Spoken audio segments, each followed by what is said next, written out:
Hey, this is your boy Trey, and welcome to another episode of Trey Chicago Sports Talk. This is my co-host John, and we're going to start off today with a little Bears talk.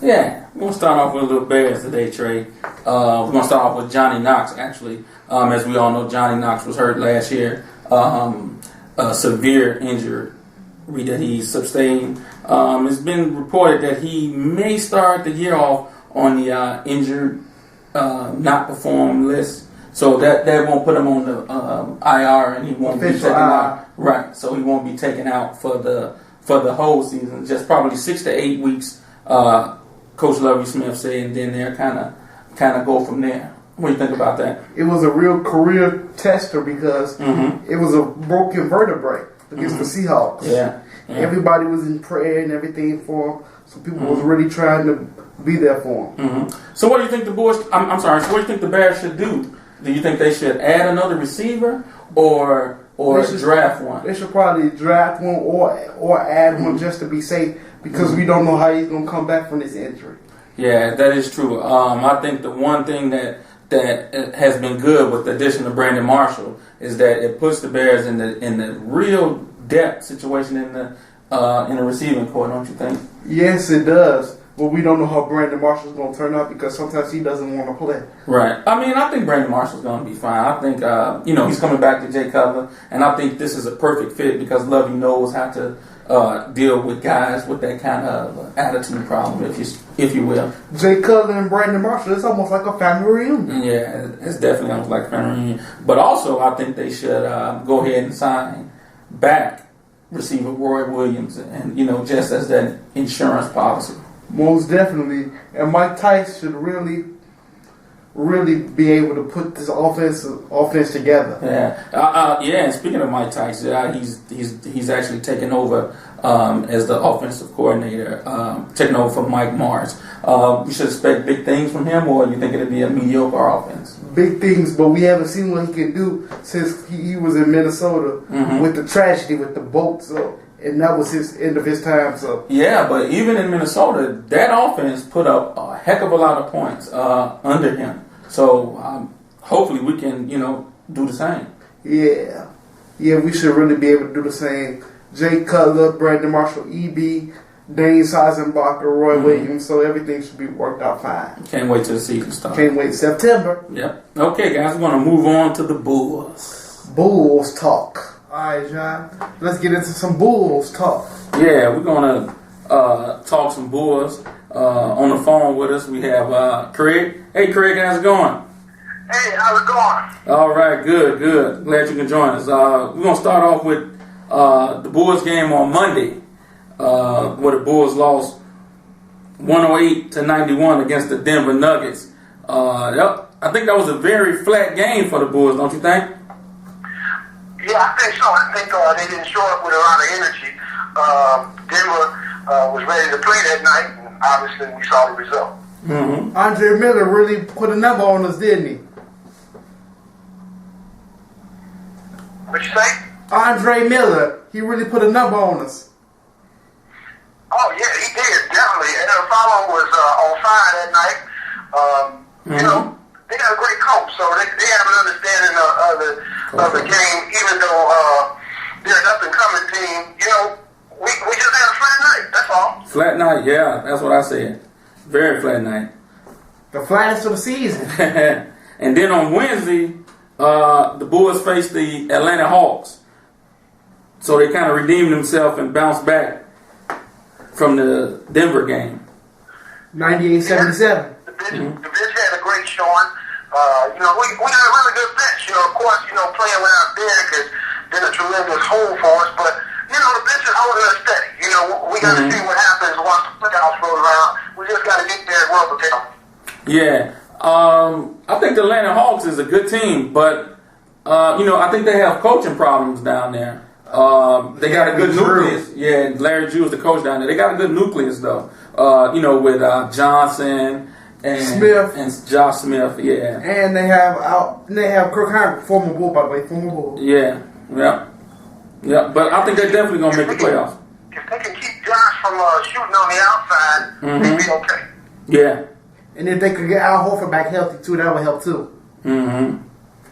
Yeah. And then last night, the Bulls faced a once heated rival, Detroit Pistons, where they played rather well. Yeah, you know, 83-71. Detroit's in the presence of Rick Dillon, so, you know, we should have won that game. We had no problem. And, you know, we're looking forward to just moving on to the next game. Like I said, we just need to get there, and we're pouncing back in the lineup, and I think the Bulls will be okay. Yeah, I think so, too. That next game, by the way, is Sunday on ABC, 12 o'clock. Yeah, Sunday they got a big game, Craig, versus the Oklahoma City Thunder, the two best records in the league right now. I mean, I think that's going to be a huge game for us, don't you think? Yeah, I think so, but we can't really judge it because, you know, we're not 100%, you know, so we ain't going to have a showing. You know, it's obvious that Derek's not going to play. So, you know, without Derek going up against the number one team, you know, in the Western Conference, there's really no insight. All we can do is go out and just give a good showing. Because, you know, this is regular season. It's not playoff basketball. It's not playoff. Hopefully we can see Oklahoma in the NBA Finals. In the finals, yeah. And you know what? As long as we can stay healthy against them, I think, you know, everybody's anticipating that matchup. But as long as we can stay healthy, I think we'll have a good showing against them. Actually, they said Derek might play on Sunday along with Rip Hamilton, so he might still play. It's a game time decision, Thib said. Mm-hmm. Yeah. And also, speaking of Coach Tibbs, his contract is in the news now. You know, he's up for a new contract, and I definitely think that this is something that the Bulls should take care of right away. Definitely. But you know Reinsdorf is cheap with the money. Cheap with the money. Yeah. Well, you know, the Bulls have always been an organization where, you know, if you sign a deal, they make you abide by the contract. Even the great Michael Jordan had to do the same thing.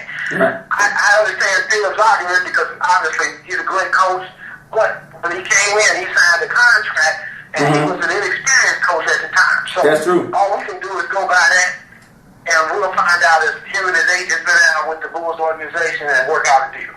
That is true. But all I have to say is, do we really want another Tim Floyd? I mean, there was Tim Floyd. Come on. I mean, see, I don't think it's a question of Tim Floyd. I think what it is also is that the Bulls, if it was me, I think they should wait and see what this season does, because, you know, you don't want to give him too much money by being a good regular season head coach. But he's 105 and 31 in the regular season, but with teams like this, you know, it's championship or bust, don't you think, Craig? Oh, yeah, no doubt. I mean, Tibbs has shown us that he can do it great in the season. That was the same with Doug Collins years ago. Right, exactly. In order to win that championship and win that ring, that's what moves you from the next level. Right. Right now, we're trying to see if Tibbs and the Bulls team can move to that next level and go back to the old days of the 90s where we basically dominated. Yeah, that is true. That's true, Craig. All right, Craig. Thanks for joining us today, man. Hey, no problem. You know, hopefully next week, guys, we'll talk more Bulls talk, and hopefully we'll keep this winning streak going. All right, Craig. See you later. All right. See you next week. Thanks a lot, man. All right, later. All right. Up next, we're going to turn it over from basketball to a little Blackhawks on the ice. Welcome back, fans. We are now going to talk a little Blackhawks. Jonathan Taves is expected to be out one more week with that concussion. Isn't that right, John? Yeah, Coach Quinville said earlier this week that Captain Jonathan Taves may return to the lineup next week. As we all know, he's suffered that concussion early on in the year, so he's taking his final steps, getting prepared to get back on the ice. Also earlier in the week, the Blackhawks faced the St. Louis Blues, where they beat the Blues and clinched the playoff berth. The Blues are the best team in the Western Conference. Yeah, that's right. The Blues is a big rivalry for the Blackhawks.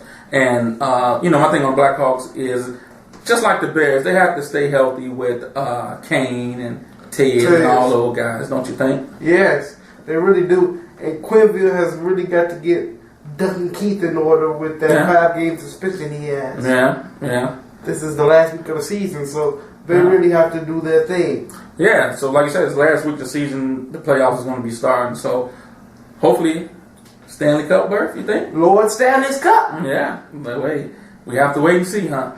Have to wait and see. I think they're in the 6th position right now. Yeah. So, should be good for the Blackhawks this year. We're moving on from hockey down to Cactus League. Off to the desert. Welcome back, fans. We are now going to talk about some Cactus League Cubs and Sox. Isn't that right? That's right. Trey, we're going to start off with the Cubs here. The Cubs have actually been in a slugfest all down in the Cactus League, one game in particular against the Padres. What it looks like here is that Ryan Dempster is going to be the opening day starter for the Cubs. Yes, he is. But they also sent Randy Wells down to AAA. Yeah, well, Randy is at that age to where he's going to get back up. But the thing is, he has to go down there. I don't think he can last the whole season, In AAA? Yeah, I don't think he can last the whole season in the majors. I think he, has to go down there and take periodic breaks. So they're probably going to set it up in like a 4-stage season. For him. So, but hopefully he can come back and do some good things on the north side. What I was wondering, what do you also think about Dale Swain? Well, Dale, the first year might be tough for him, but I think they have the right GM up there now to to oversee all that other stuff, and hopefully that the Ricketts can get off that money and pay these guys what they up. Dale did win 2 championships with the Carmine. Yeah, but it's not gonna be a Cinderella story where it's gonna be this year and we're gonna get to the World Series. Still gonna take time. Yes, it is, because we haven't won anything in 104 years. So yeah, and so we're gonna move on to the Sox. Amazingly, Jamie Moyer is still throwing a ball around somewhere. Hey man, it's almost time for him to get a senior citizen check. Yeah, he's up there. But he's almost 62. Yeah, he threw 92 pitches last game out in 4 innings as the Cubs faced the Colorado Rockies. Jamie Moyer, I don't know. I think the White Sox definitely need to get that bullpen up, or it's going to be a short career for Robin Ventura. So, hey, when Jamie Moore got in the league, Ronald Reagan was still the president, man. So yeah. So hopefully, be some good things on the South Side. I know I guess from time to time, Earl Ryder has been on me about wearing socks gear. So hopefully, Earl, when you see this, everything will be all right. Yeah. But just to let the record know that I do root for Cubs and Sox. So. Me too. Both, right. Both sides of town. Right. So, but the White Sox get better food, though. So he's love to eat. All right, we're gonna keep it moving. We're gonna come back with some other sports news and get it going. Yes, we are. Welcome back, fans. We are now getting to other national sports news. Magic Johnson has a lot of money, but we know he has big money. Isn't that right, John? That's right, Trey. Early on in the week, Magic Johnson and his group has bought the LA Dodgers. It's a good thing, that Magic is staying in LA. I think he's going to bring a lot to the Dodgers and do everything well out there, because they was in a lot of turmoil out there in LA. $2 billion. Yeah, that's a lot of money. That makes the Mega Million look shameful. Yeah. On to the Final Four, where there will be Kansas, Ohio State, Louisville, and Kentucky. What's your pick there, Trey? I pick Kansas. Kansas? Because Bill Self, former Illini head coach. Mm-hmm. Oh, you a big Self fan? I think my prediction, I think I'm gonna go with Kentucky. I think Calipari is gonna have the Wildcats playing up to par, and that's my pick. Too bad they couldn't count when Derrick Rose was at Memphis. Yeah, well, Memphis, the only thing they had at Memphis was Rose. I don't think they was strong enough to, to do any serious damage out there. They had Joey Dorsey. Yeah, but the Tigers just won. I don't think they was deep enough then. Yeah. So what do you think about the the appeal that Sean Payton is going to do this week? I think that's a dumb appeal because the same person you appealed to is the same person that suspended you. Yeah. Well, if he got a good point to make, then maybe he can get that reduced. I don't think it's going to go well. I just think he's trying to get it reduced to where he can come back and still do a little coaching this year. Vilma's next. Yeah. And lastly, we're going to get into a little Tebow time. Tebow! Your man, Tim Tebow, had the biggest press conference ever for a backup quarterback. He also used the word excited and record amount of times, which was 45. You think he was excited? Yes, he was very excited. He probably was excited. Were you excited, John? I wasn't excited, but he probably was excited. Hey, I was actually at school when I heard the press conference. Was you excited? I was very excited.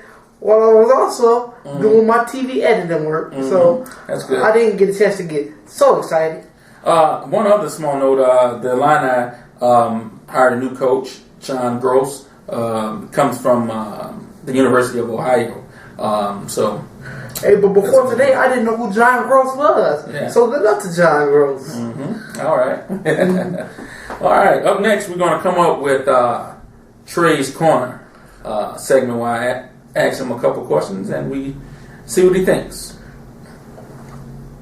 Hey, welcome back, fans. It's time for Trey's Corner, where John over here feeds me some questions, and I will give my very humble opinion. Are you ready, John? I'm ready. The question is, are you ready? Yes, sir. All right. First question up top here is, how do you think the new Illini coach, John Gross, will do this year? I don't really believe mid-major coaches should come to major schools, so I really don't know how his recruiting style is, since I didn't get to follow him when he was at the University of Ohio. Okay. All right. Okay, that's a good answer. All right, my next question is to you, Trey, is the NFL sudden death rule has now been moved to the regular season. Along with they're going to review every turnover. How do you think those new rules is going to handle? It's going to make the game even longer. And if you're going to review everything, give the coaches more red flags to challenge with. Give them at least some red flags to challenge. If you're going to review every play, you should let them review every play with a challenge. Okay. All right. And my last question is to you, Trey, is when all the dust settles and everything is over in New Orleans, do you think Coach Parcells will be the coach there? No, because the five-year clock, even though Sean Payton is his protege, he's got to learn to be selfish. He's going to be about 71 years old. We all know 76 ain't promised because he's stressed and everything. 76, he might kill over from a heart attack. We don't never know. But, you said 5 year. What 5-year clock, because the Hall of Fame, you got to wait 5 years till you get out the league to be eligible for the Hall of Fame. Okay. All right. Is that it? Yeah, that's it for the questions, Trey. And when we come back, we're going to let you wrap it up and take it on home. All right. Hey, welcome back, fans. And now we're going to do the wrap-up. I would first like to thank John, the sports guy, Craig for calling in, and all you beautiful fans for watching. I will be posting up my new episode of this show, 12 o'clock Sunday. And now we're going to end it. End it, Tom.